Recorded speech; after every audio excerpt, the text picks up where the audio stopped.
this, let us welcome our first panel of the day. This is about Metaverse adoption to benefit enterprises across sectors. I would like to invite our speakers, Mr. Anil Menon, Chief Information Officer at Lulu Group.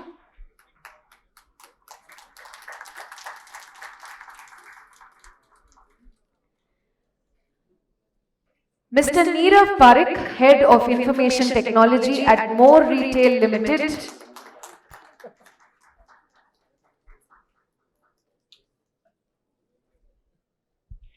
Mr. Satish P, Senior Vice President and Chief Information Officer at Arvind Fashions Limited.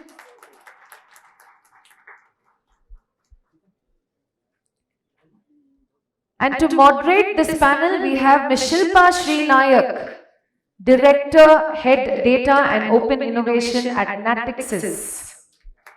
Ma'am, please. Please join us, welcome the esteemed panel with us. And we hope this is going to be truly insightful for all of you. Thank you. Thank you so much. I think it's quite a diverse set of CIOs that we have today. Ranging from retail to banking. So I'm sure the insights that we can find in the technology point of view is super exciting. So without much ado, I will start off kickstart this panel discussion with a little bit of context. So what are the key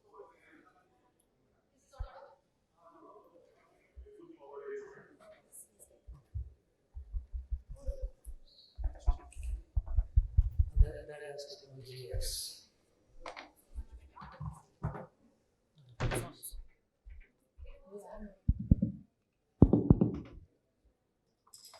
So without much ado, I'll get kick-started on introducing this panel to you and we'll pose them with some exciting questions that I'm sure all of you are thinking about as well. So I'm told 1/3 of the world population is on gaming platforms and over 2/3 of the world population is on social media websites. So I think between the two mega segments, I think we have conceptualized a new white space, which is now called Metaverse. So this is a very nascent industry which is just mushrooming, and I'm sure all of us are here to explore, what could be the possibilities of Metaverse in our respective domains. So Anil, first question for you: what do you think this Metaverse means to you in Lulu Group, or specifically in the retail segment? And how do you think you can envision the white spaces of this specific technology? We've all done AR, VR, and we have all explored multi-use cases, and we have tried to bridge the gap between digital and physical atmospheres, especially for a brand like yours. So talk a little bit more about what you envision as a white space. Sure, thank you. A very apt question for people like us, because we are just getting introduced to this whole world. And a couple of hours back, say an hour and a half back, the whole myth was broken by someone for me. Thanks to that. We define it in our own specific way. So just to give a background of Lulu Group, in India we are into retail space, malls, hospitality, logistics, and others. Let me talk about the retail industry per se. Right? While I'm chatting with my peer group, I hear a lot of noise out there, because no one has a clarity on how it is, because it is evolving, right? Now, what we try to look at, two or three streams out here would be from a customer point of view, B2C point of view, right? How can we bring in that experience and others? But again, if you look at it, what we are still visioning and what we envisage is more of a real world in a digital world. It may be not Metaverse, if I have to again speak out myself. It's more on the digital space. Because we also have unique culture. For example, if I have an apparel group, I can give you a look of how you look in a particular garment, but unless we touch, feel, do that, it doesn't come up.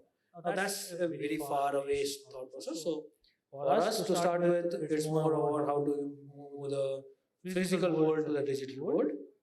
One. from an employment standpoint of view or an employer standpoint of view, it's more from an uh, onboarding, getting the activities right, learning and development is something which is the from a third standpoint of view, from an inventory business point of view, it's more about inventory visibility. How do you bring that experience to the employer on ground, and how can you onboard him faster to his activities vis-a-vis getting the production or optimization done at that world. But whatever I have said now is no rocket science, right? It is just what we do in the real world. First, we will have to bring this cultural change, the mind shift, if I have to sum it up all, to make sure that what is metaverse need to be brought down to the last person, the user part of it, and not just being in physical world into a retail world.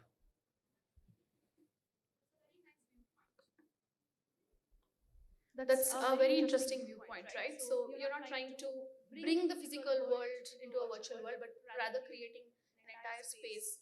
And I think it's a very important point because with the millennial generation coming into the workforce, I don't think they seek the same kind of stimulation as the past generations.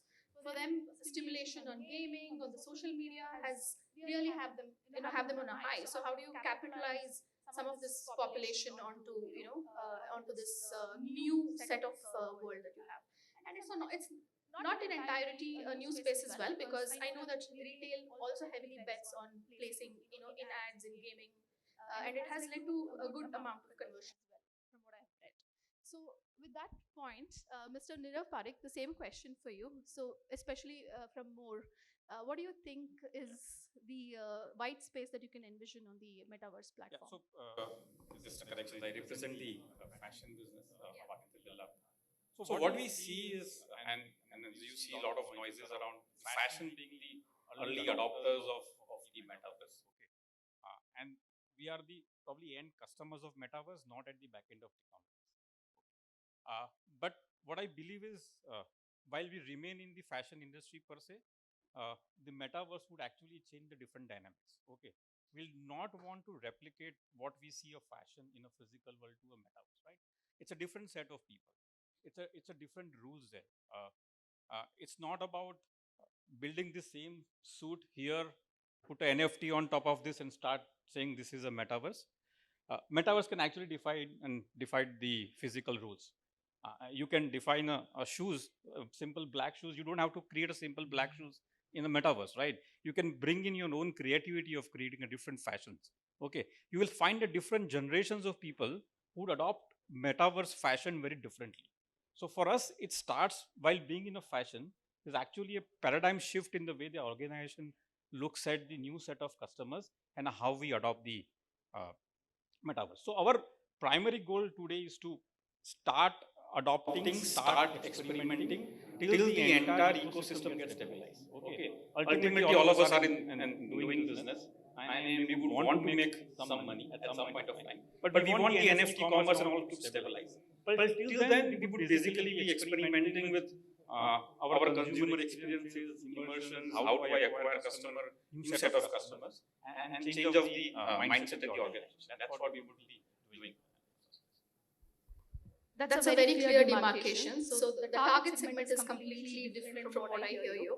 So metaverse is basically not for me. I'm the one who shops boring plain jeans. So I would rather go to the physical store, is what Mr. Nirav just told me. No, okay, like you are going to physical stores because you don't have an option of what would you wear in the metaverse today, Yeah. right? I'm trying to give you more options and not limit yourself to what you physically have. Yeah. This is a dream open to all of us, okay, to create new things, right? It's about the universe of creativity, right? And metaverse will open that, and because it will not follow any rule. You can put a garment on a fire and wear it, right? Yeah. You don't want to say I'm a hot guy, right? You can wearing a hat, showers coming down, right? So there is physically endless imagination that you can create on the products, and that probably will trigger a new set of customers, or the same customers probably would experiment more in the new world. And I'll go back to a little bit before what Mr. Anil mentioned.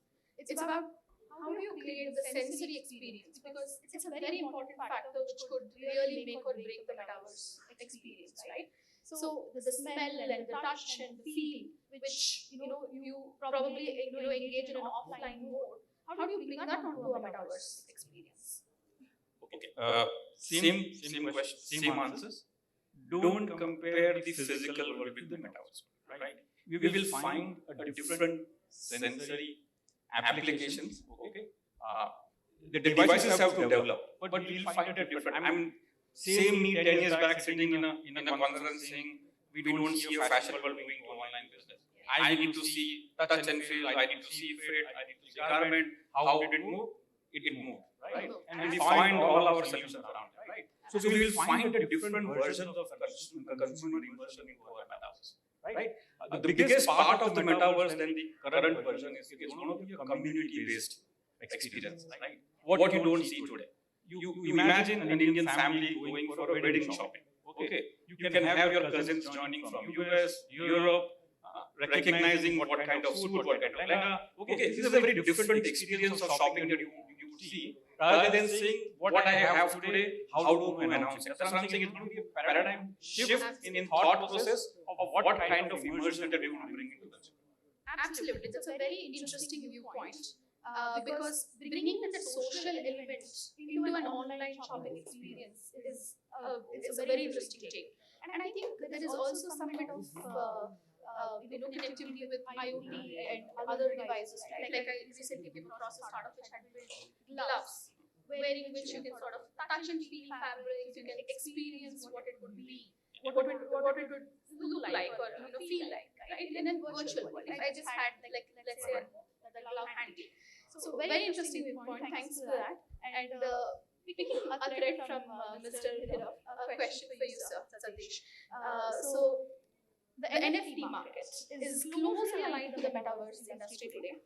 And we have seen the good success stories of big fashion apples in, let's say the Louis Vuittons and the Versace's and the Gucci's, experimenting on the NFT space where they have created a very niche products which they have tokenized. So what's your viewpoint? Do you think, in urban, you can go this route and this could eventually be something that you would explore as well in India? Okay, so quite honestly, I'll probably learn to, crawl and walk, first before I start to run, right? So I think that's the state of the technology evolution and the business evolution where we stand today. But having said that, I did see an earlier presentation where Gucci bag was sold for $4,000 in the Gucci Gardens, whereas the real price of the product was probably a fraction of that, and that was a limited sale, and still it kind of got sold for a huge amount. So yes, there is a lot of vanity to it. I think it brings with it a lot of risks, compliance, and scalability factors, and of course ethical factors. So I would say, from an NFT adoption perspective, we are, we would look at it in 2 or 3 dimensions. One is, what is the value proposition to the customer? Right? Eventually, we have seen from Web 1.2 to 2.0, and with something like UPIs and other payment mechanisms coming in place, that there is a significant rush towards adopting it. And today we know the successes of some of these are very, very unparalleled. Now, by the same measure, a tokenized framework for as a proposition for buying or selling a product is definitely a reality. But again, we don't know the constructs of it in terms of A, what it means to the customer, B, what it means to your product, and C, what it means to actually make it a viable business proposition. Right? So all these things are pretty unknown. So having said that, I would say that from a more generic fashion industry perspective, what we would really focus on today is speed to market, because finally the components of what makes the speed to market and NFT will be one of the important components, right? And what is speed to market today? If you look at fashion industry per se, and especially for some of our brands like a Tommy or a Calvin, we are going at a clip pace in terms of the customer preferences, literally getting translated into reality in less than about 20-21 days, right? So there are companies like Shein, for instance, in China, who are deeply into fashion and who use NFT technology quite extensively. But they do it because they are pretty limited in scale, and they actually derive, and these are companies which have been more digitally native. They actually derive their designs and their fashions, from the TikToks, from the Instas, and from all the influence feeds, rather than it being derived out of, a typical, product life cycle, like what most of the world does, right? So there, the ability to actually move to a fungible token based kind of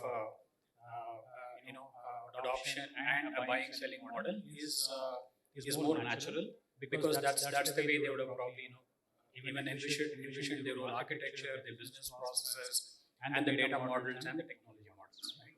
So moving more broadly from Web 2.0 to Web 3.0 is a challenge that we need to look at very, very closely, and we need to study the impact of how we are going to actually scale. Scaling is first. First is about experimenting it, right? And what is experimentation as far as a company like ours, into retail is concerned? It's about efficient cataloging, right? Creating a more focused set of products which are which can be an NFT, once it is made open, and then people start contributing to it. People start enriching the design. The power of AI can be used to actually create more regenerative designs to the product itself. And then, there is a buying and selling that goes along with the regeneration of or enrichment of the product, typically in the fashion industry. And all of that can be typically NFT enabled. But are we there yet? Is there a technology framework and a process available yet at a scale? The answer is experimentation is on. Tommy Hilfiger does it quite extensively through a company called Obsess globally. And Gucci has made some initial move, as was demonstrated by the fun fact which we saw earlier. But we are getting there, but we will have to take those baby steps before we start to crawl, run, and walk. From what I hear you, Metaverse is not a destination, it's a journey. And I also hear you, we are quite some distance from it. So coming back to you, Mr. Anil, on this, how are you trying to bridge the gap between where we are today, using a little more advanced technology which is on the ground, such as AR, VR, and mixed reality, to where you want to see yourself on the Metaverse? Okay, now I go take something from which I spoke about some time back. It's first getting the mindset right. Yeah, mindset Right, change. that's something which is driven heavily into the organization. While AR, VR was there, and as you said, each one of us has a different definition for metaverse, right? The management may not have the same definition as what we are carrying as a technology guys, right? And it is an evolution from AR, VR to the world, right? But are we trying to? So if you want to ask someone right now in any of the retail, what would you like to do? They say, I'll launch a product, I'll do something on that side. But the element which we are trying to drive here is that do you have a clarity on the case study which you want to put onto the metaverse? That falls apart when you go a couple of distances, right? I know. So if you ask me, what would you do? I would launch a new Samsung Fold 4 on metaverse, right? It's quite easy, but what are you doing? You're just taking him to one screen, one browser, and then you take him from there to somewhere else. But it's not actually metaverse you're trying to do, right? We need to change this thought process. Basically, educating people. That's what I'm trying to do from a technology standpoint of view, to even take them to the next step of it. Right? That's something. I totally get this point, and I'm sure many of them also share this viewpoint with you. The only one more thing just to add is that this is where collaboration comes very heavily. We are very new, so like as I said, 24 hours back I had a different world of metaverse because I had my own way. I had defined myself as an item. What should be metaverse? I went and saw in Jetex, I saw metaverse. That's a different ball game which happened. Couple of hours back, it was broken again, right? So my case, precision or clarity on what cases I should drive is coming through my being educated around the way, right? Absolutely. That's where the collaboration of startups, people who are into it for some long time, right? They should extend that element to us, saying that you know what, Anil, you look, this is what you can do, but only so far can you go, right? That's something which I am really looking on from a technology standpoint of view to go to the next level. And that's an amazing news for the startups who are present here today, because corporates like us can't solve the world hunger problem. So I think this is a very niche space where we can really tap into the technology of what the startups are building here. So what is your strategy of working with startups, Mr. Nero? Like I said, we would be from the entire journey perspective, we will be actually a consumers of Metaverse, selling our products to the end consumer, right? So in our ecosystem, I would try to control what is within my control, which is basically developing the experience in immersion for a user, correct? And secondly, the whole backbone of this commerce of the NFT commerce, right? And I would invest the organization energy and bandwidth on creating those. At the same time, assuming the other ecosystems of security, the devices, all of them would probably develop at the same speed and will catch up at the probably second or third or fourth year and don't get left out. So I would rather focus on how do I create better and better consumer experience and try to tie up with the companies who probably engage with us with that. And at the base is basically about the money. So how do I basically ensure the NFT commerce works and drive through that?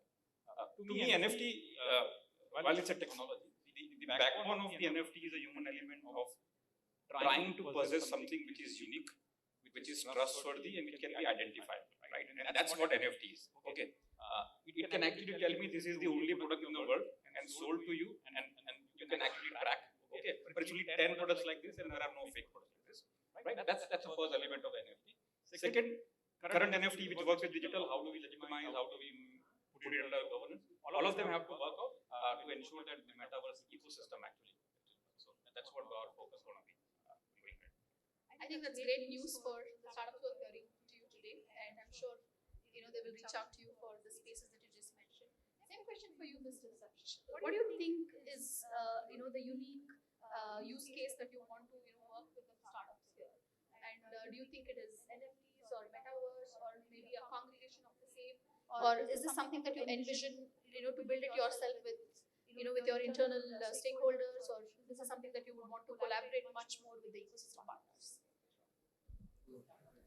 No doubt. I think something like this is by nature very democratized. So there is no question of doing anything internally and in silo. So startups would be a very, very important component of getting the whole democratic engine running to its hilt, right? So first come first, it's that. The second thing is from a use case perspective. See, I think if you look at our type of industry, it focuses on two layers, right? One is there is definitely the consumer and the consumer experience and the CX around it, which is where the XRs and the rest of it would make a lot of impact, more from a branding and from a clienteling and from a merchandise experience perspective, right? But there is another important layer of B2B in a typical Indian retail market, because a lot of our products, to the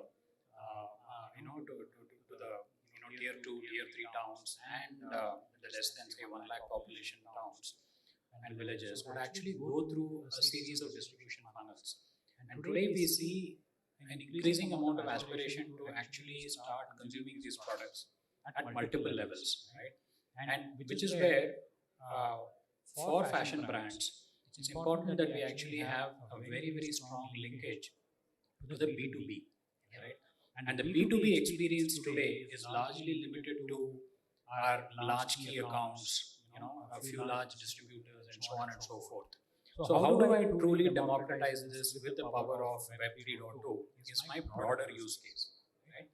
So under this umbrella of a broader use case, Meta will be there at one end of the spectrum, driving a lot of customer experience, tokenization, so on and so forth.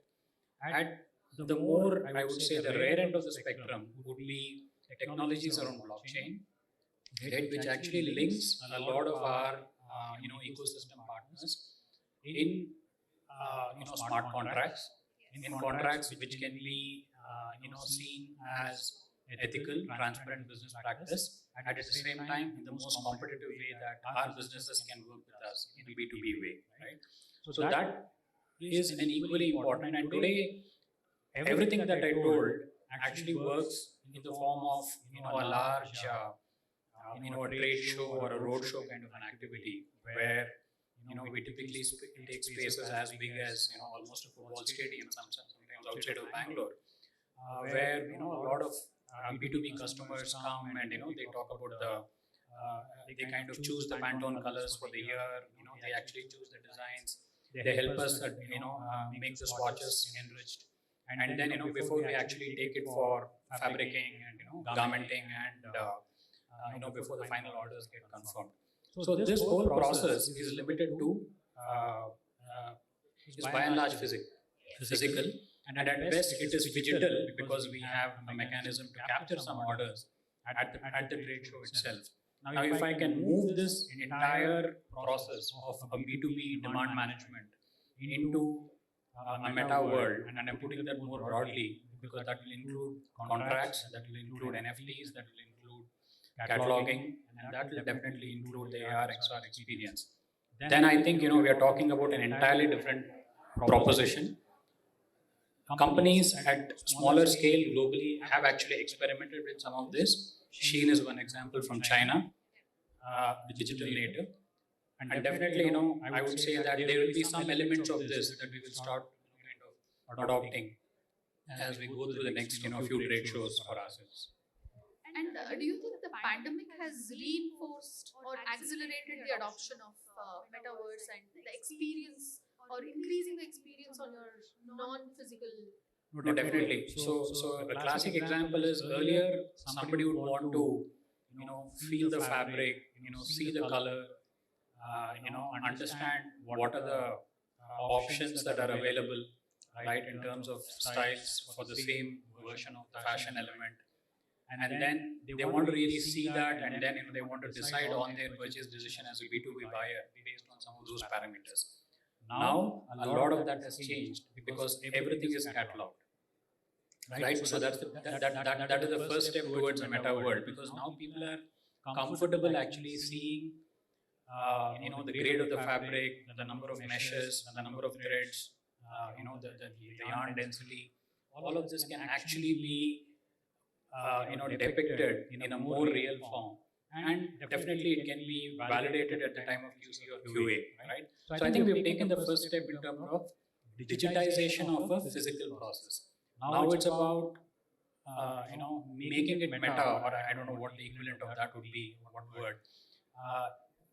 Is more of a natural extension, right? Once we get to that. Social shopping experience, perhaps? Social shopping from a customer experience perspective, and even from a merchandiser and a buyer perspective, making the right purchase decision so that they get the right product at the right cost.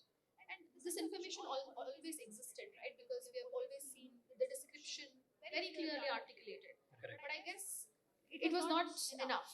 So I guess with the pandemic, it has reinforced us to relook at how we shop, the information that we seek, and how can we I agree completely. I think data taxonomy, be it product, be it customer, be it the amount of the depth that we have in data taxonomy, and the need for the depth in the data taxonomy is definitely going to be one of the foundational elements of the meta world. Because earlier we were taking a few things for granted, right? But now when we get into a meta, which is essentially a data-rich Web 3.0 platform more holistically, you cannot do with the amount of metadata that we have regarding product or a customer. It has to be far more enriched, and I think we are actually progressing through the journey, right? And I think all these will be a good foundation to land a more robust meta platform as we get to the next few years.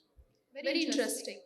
I think we had some very, very insightful viewpoints here, right? I think we covered the broad spectrum of where we are today and what does it take for us to, get into the metaverse platform. Although it's a nascent industry, it's an industry that we can't overlook. And the convergence of blockchain, NFT, sensory experience, IoT devices, the mind shift change that the pandemic has reinforced, very diverse set of factors which has contributed to this technology. With that note, I think the next metaverse conclave should happen on a metaverse platform, and I do hope we all have better avatars where I can. On the lighter note, I have a 11-year-old son at home, and he was asking, why are you joining Metaverse? Exactly. In a physical conclave. Why can you not have a Metaverse conclave? Absolutely, and we can really have cool avatars. And I think, if you ask me, I think the biggest, if you go back to a little bit from a spiritual angle, right? So Metaverse is nothing but what we play. I mean, right? As an avatar. So this is our avatar. So I would prefer a better avatar on a Metaverse platform for sure. So with that, any parting notes from you guys here? Any 2 words that you want to pass on to the startups who are looking to engage, or if if there are other smaller companies who want to follow your path in the meta journey? So any parting notes from you? Okay, let me try. So to me, it's still not 100% clear. Okay, where it will land. Like Sir said, I'm still a believer. Okay, and for every technology evolution in the initial years, it is like that, right? So somewhere you have to take a decision to go with it, and if you wait, then only you're going to lose it at the end. Okay, we'll probably try it out, and that's what the parting. I think so. It's still not very clear how it will evolve, how it makes sense commercially. Okay, what is there for a consumer, what's there from the governance perspective. But I think so. For me, believer, I think so. 3 years, 5 years, it's going to be a new technology paradigm, and I think so. From believer, we're going to change that from that perspective. I would just put it in a single word. It's more collaboration, because we are very new to it. You are deep into it. Let's take the journey together, right? That will enrich the whole part. And please make devices which is cost effective so that people can use it, because we work with customers and it's need to be scalable. Right? I can show a prototype to my bosses and say, all good, I get my tick mark, I'm done, I don't want to go in there. Look at a larger mass of it. What can you do for a larger mass of it? And that's where we both can collaborate, because we can give you the insight of what a customer behavior looks like and what are the flows to it. You tell us what best can be done around that to make that experience to the next level. That's all. I mean, my only comment is that as startups, I think we should focus really on the value proposition, right? Because every brand, every business is going to be unique in some sense, and we have to make sure that anything that we do in the meta world actually helps protect, nourish, and kind of take that to the next level, right? Because while everybody wants a quantum jump, I think traditional digital immigrant businesses would actually want to evolve, because that is what has got them here from where they were, and that is what they believe will take them to the next level if you go in that journey, right? So I think we should not do the playing the FOMO on the customer, right? Because that's going to be a short win, but not a quick win, but not a win that will sustain, right? It's about taking through the journey and collaborating over a period of time, and really defining the customer defining use cases. Thank you so much. It was quite insightful, I'm sure, for everyone here in the audience as well, to understand how this entire technology is finding a converging point with retail industries like yourself. So thank you so much. With that, I conclude this panel.